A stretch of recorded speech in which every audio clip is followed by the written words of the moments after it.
Good evening and welcome to Perspectives Daily. I'm Noel Okel. We begin in Rome, where the Vatican has confirmed that Chinese bishops from mainland China will, for the first time since 1951, participate in the upcoming Synod of Bishops that is aimed at studying how to realign the Church and the youth.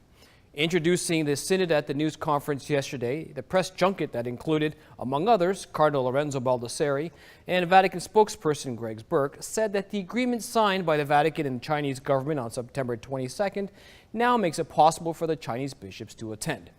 When asked by a journalist how the Chinese bishops were appointed to the Synod, Cardinal Baldessari simply replied they were invited by the Pope. Also during the presser, the prelates mentioned that 36 young observers from all over the world will also be in Rome to represent different Catholic and lay associations and to participate in the Synod's inner working groups to help formulate the Synod's final resolutions. The decision was made back in March after the Pope's pre-Synod meeting with over 300 young people from all over the world. And here's an example of the kind of feedback the Synod Fathers are looking for from the youth observers. My hope for this Synod is that the Church will be able to listen to the voices of young people, to understand their reality, their questions, their needs, their concerns, and be better able to meet them where they're at, to accompany them in their journey of faith towards Jesus Christ. What are you going to tell the bishops? I'm going to talk about how young people need to find credible witnesses in the Church to be able to become witnesses themselves and witness to their fellow young people, because it's precisely through young people that other young people who are far from the Church will be able to find God. Now, as I mentioned yesterday, Salt and Light does have a team in Rome that'll bring you some exclusive interviews from the Synod in the days to come. Let's take a quick moment to meet your 2018 Synod coverage team. My name is Emily Callan. I'm a producer at Salt and Light TV, as well as its community outreach ambassador, and I was chosen to be one of the auditors participating in the Synod on Youth in October. My name is Julian Paparel, and I'm very excited to go to Rome this October for the Synod of Bishops on young people, the faith, and vocational discernment. I'm Allison Kenny. And I'm Kaveen Devendran. And at Salt and Light, we work both in front of the camera. And I work behind the scenes. But for the Synod, we're on the Vatican's social media team.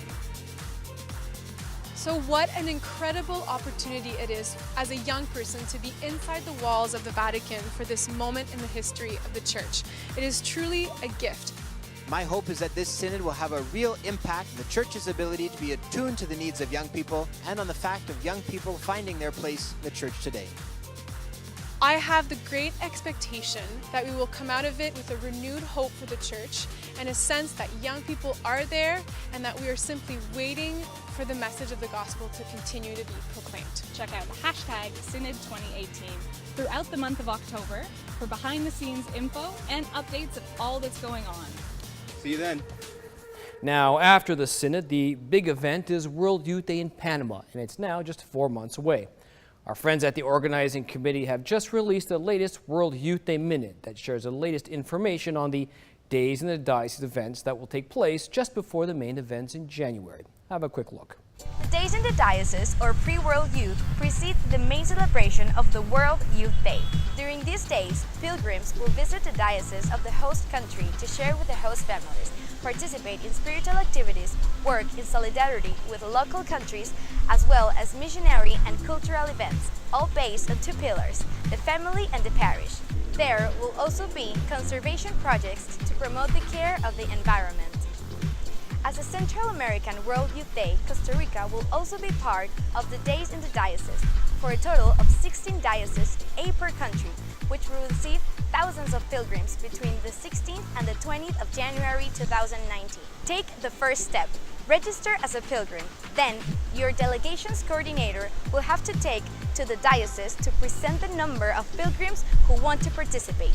Make sure to do it on time, because each local diocese has a goal of pilgrims they will accommodate. Go to our official website, panama2019.pa, and click on the days in the diocese section to learn more about each of the dioceses of Panama and Costa Rica. See you in Panama!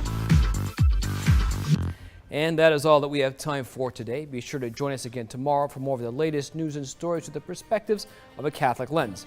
I'm Noel Okel, and thank you for joining us.